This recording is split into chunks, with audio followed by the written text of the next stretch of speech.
1절에서 8절까지입니다. 구약성경 1004페이지에 기록이 되어 있습니다. 이사야서 32장 1절에서 8절까지 제가 한 절, 여러분들이 한 절, 마지막 8절은 함께 읽도록 하겠습니다. 보라, 장차 한 왕이 공의로 통치할 것이요 방백들이 정의로 다스릴 것이며 광풍을 피하는 곳, 폭우를 가리는 곳 같을 것이며 마른 땅의 냇물 같을 것이며 곤비한 땅의 큰 바위 그늘 같으리니 보는 자의 눈이 감기지 아니할 것이요 듣는 자가 귀를 기울일 것이며 조급한 자의 마음이 지식을 깨닫고 어눌한 자의 혀가 민첩하여 말을 분명히 할 것이라. 어리석은 자를 다시 존귀하다 부르지 아니하겠고 우둔한 자를 다시 존귀한 자라 말하지 아니하리니 그 마음에 불의를 품어 간사를 행하며 배역한 말로 여호와를 거스리며 줄인 자의 속을 비게 하며 목마른 자에게서 마실 것을 없어지게 함이며 악한 자는 그 그릇이 약하여 악한 계획을 세워 거짓말로 가련한 자를 멸하며 가난한 자가 말을 바르게 할지라도 그리함이거니와 존귀한 자는 존귀한 일을 계획하나니 그는 항상 존귀한 일에 서리라. 아멘. 오늘 본문은 의로운 왕이 통치하실 때, 왕이 오실 때 어떻게 되는지에 대한 그것을 그리고 있는 본문입니다. 의로운 왕, 우리가 기다리는 이 약속된 메시아는 다른 것이 아니라 정의와 공의로 통치하시며 그에 따라 악인들은 심판에 따라 멸망하게 됩니다. 오늘 본문이 우리에게 무엇을 말하고 있는지 함께 살펴보도록 하겠습니다. 내용관 1번입니다. 이사야는 의로운 통치자들을 무엇에 비유합니까? 우리가 읽은 2절을 보면 이사야는 2절에서 다윗의 후손에게 기대했던 의로운 통치가 이루어질 것을 선포합니다. 이것은 쉽게 말해 모든 사람들에게 확실한 피난처가 된다는 것이죠. 비바람과 폭우를 비합니다. 땅에서도 냇물로 인해 살아갈 수 있습니다. 뜨거운 태양이 내리쬐는 이 광야 사막에서도 시원한 그늘이 되어줍니다. 반면 악한 자들은 백성들을 힘들게 하고 오히려 그들을 궁지로 몰아넣었죠. 하지만 약속된 메시아, 오실 메시아는 그들과는 달리 이 의로운 통치자들은 말 그대로 양들을 안전하고 바른 곳으로 인도합니다. 즉 진정한 평안과 샬롬을 백성들에게 허락을 합니다. 이사야가 본문에서 말하고 있는 이 공의, 의로운 통치자가 바로 이런 역할을 감당하는 것입니다. 2번 보겠습니다. 이사야는 어리석은 자와 악한 자의 특징을 어떻게 설명합니까? 의로운 통치자는 백성들에게 진정한 평안을 허락합니다. 반면 악인들은 백성들에게 전혀 다른 것을 주죠. 6절을 보니 그들은 패역한 말로 여호와를 거스릅니다. 이것은 자신들만, 본인들만 여호와를 떠나는 것이 아니라 그 백성들 공동체를 말로 와해시키며 백성들을 오히려 하나님에게서 멀리 떨어뜨려 놓는 모습을 볼 수가 있습니다. 이들은 윤리적으로, 도덕적으로, 그리고 더 나아가 종교적으로 완전히 타락했습니다. 그들은 권력을 이용해 사람들을 굶주리게 하고 백성들을 어려움에 처하게 했죠. 어려운 사람들을 돕지 않고 그들이 힘들 때 오히려 더 그들을 힘들게 하고 괴롭게 합니다. 사람들이 바른 말을 해도 그들은 그것을 거짓으로 여기며 바른 말을 하는 사람들을 오히려 파멸로 몰고 가고 있습니다. 백성들은 돌아보지 않고 오직 자신들의 만족과 유익, 욕심을 채우기에 급급한 그들입니다. 이사야는 지금 본문에서 그들의 매우 잘못된 행동들을 적나라하게 고발하고 있는 것을 볼 수가 있습니다. 3번 연구와 묵상을 보도록 합니다. 이사야는 왜 메시아가 오면 백성의 눈과 귀, 지식과 혀가 변화돼 존귀한 자로서 존귀한 일에 선다고 말합니까? 이것이 바로 하나님께서 다스리는 나라 메시아가 왔을 때 바로 이런 일들이 일어난다는 것이죠. 하나님을 닮은 통치자, 구원자 메시아를 통해 이 땅 가운데 다른 것이 아닙니다. 정의와 공의가 바르게 세워집니다. 메시아가 다스리기 시작하면 모든 곳에서 다른 죽음이 아닌 생명이 넘쳐나게 됩니다. 그리하여 백성들의 눈과 귀, 지식과 혀, 그들의 모든 삶이 변하게 된다는 겁니다. 이것은 하나님의 백성들이 곧 하나님의 뜻을 알게 되며 그 뜻에 따라 살아간다는 것을 의미합니다.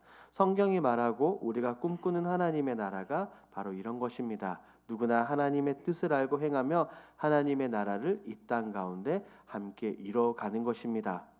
그래서 우리 주님께서는 산상수훈에서도 이렇게 말씀하셨죠. 너희는 먼저 그의 나라와 그의 의를 구하라. 이것이 바로 하나님의 백성들, 그리스도인들은 본문에 나오는 이런 삶을 앞으로 살아가게 될 것을 이야기하고 있습니다. 4번 느낀 점을 보도록 하겠습니다. 예수 그리스도를 따르는 존귀한 자는 약자를 배려하고 공동체의 질서를 세운다는 말씀에서 무엇을 느낍니까? 먼저 나는 지금 어떠한가를 생각해 봐야 합니다. 이것은 곧 문제 속에 답이 있죠. 내가 예수를 따른다고 하면서 약자를 배려하고 공동체의 질서를 세워가고 있지 않다면 그것은 곧 진정으로 예수님을 따르는 제자도의 삶을 살아가고 있지 않은 것과 동일합니다. 서로 낮아지고 섬기며 돌아보는 삶이 곧 예수님을 따르는 그리스도인들의 삶인 줄 믿습니다. 성경 곳곳에서 특히 사도행전에서 그것을 분명하게 보여주고 있습니다. 그렇다면 지금 우리 교회 공동체는 어떠한지 우리가 생각해 볼 필요가 있죠. 우리는 서로 사랑한다고 말만 하고 있습니까? 아니면 행함으로 그것을 나타내고 다른 사람들에게 표현하고 있습니까? 사랑한다면 그 사랑을 알 수 있게 표현해야 됩니다. 그냥 말로만 하는 것이 아니라 상대방이 깨닫고 상대방이 알 수 있게끔 행함과 진실함으로 그것을 드러내야 합니다. 성경이 말하고 있죠. 우리 모두는 하나님 앞에서 왕 같은 제사장들입니다. 우리 모두 하나님의 형상으로 지음받은 존귀한 하나님의 자녀들입니다. 이것을 기억하시고 서로를 세워주고 높여주는 참된 아름다운 교회 공동체를 세워가겠다고 다짐하십시오. 나의 삶을 통해 하나님의 존귀와 하나님의 정의를 드러내시길 주님의 이름으로 축복합니다. 5번입니다. 내가 어려움 중에서 공동체 안에 다른 지체를 배려하고 섬긴 일은 무엇입니까? 주일에 이런 모습들을 많이 보게 됩니다. 교회에 어르신들이 많다 보니 계단을 오르락내리락 하는 것이 쉽지 않죠. 하지만 많은 어르신들이 혼자만 계단을 올라오시는 것이 아니라 서로 연약하고 부족함에도 불구하고 서로 부축하고 계단을 오르락내리락 하는 모습을 굉장히 많이 봅니다. 서로 도와 의지하는 모습들이죠. 이런 모습들이 자신만 생각하는 것이 아니라 다른 사람들을 생각하고 배려하고 돌보는 그런 모습들입니다. 저는 우리 교회 공동체가 단편적인 모습이긴 하지만 우리 교회 공동체가 이런 배려와 사랑으로 넘쳐나길 축복합니다. 이런 공동체가 하나님께서 원하시는 그런 진짜 공동체가 아닌가 생각되어집니다. 그리고 이것을 넘어 우리의 구역과 전도회 지금 계속해서 모이고 있는 우리 순 모임에서도 이런 사랑과 배려가 함께 넘쳐나길 축복합니다. 5-1번을 보도록 하겠습니다. 존귀한 자로서 공동체 안에 존귀한 일을 계획하고 실천하기 위해 구체적으로 무엇을 결단하시겠습니까? 먼저는 다른 것이 아닙니다. 계속해서 강조하는 것처럼 낮아지고 겸손해지길 소망합니다. 우리는 다른 것이 아니라 그리스도인이기 때문에 예수님의 모습을 본받고 따라야 합니다. 우리 주님께서는 어떻게 하셨습니까? 제자들의 발을 먼저 씻겨주셨습니다. 이는 당시 문화로는 이해할 수 없는 엄청난 충격적인 행동이었습니다. 주님께서 지도자께서 리더가 먼저 낮아지셨습니다. 그렇다면 주님을 따른다는 우리 역시 이러해야 합니다. 교회에서 대접을 받기보다 남을 더 높여주고 대접을 해야 합니다. 섬김을 받기보다 섬김으로 나아가야 합니다. 그렇기 때문에 사도 바울은 빌립보의 성도들에게 분명하게 이렇게 말했죠. 빌립보서 2장 2절에서 5절을 읽어드리겠습니다.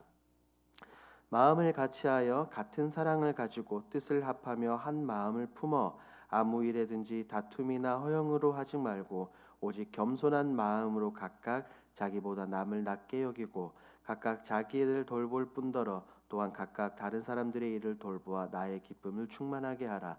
너희 안에 이 마음을 품으라. 곧 그리스도 예수의 마음이니. 사도 바울은 성도들에게 계속해서 이야기합니다. 서로를 높여주고 나를 낮추라고 말합니다. 우리 모두 예수님을 따라 이러한 마음들을 품어야 될 줄 믿습니다. 우리 모두는 존귀한 하나님의 자녀이고 하나님의 백성들입니다. 그러므로 우리는 하나님의 뜻에 따라 선한 일을 해야 합니다. 낮아지고 겸손함으로 우리 공동체를 밝히는 빛과 소금의 역할을 감당해야 될 줄 믿습니다. 이것을 기억하시고 본문에서 말하는 이런 모습으로 나가시는 저와 여러분들이 되길 주님의 이름으로 축복합니다.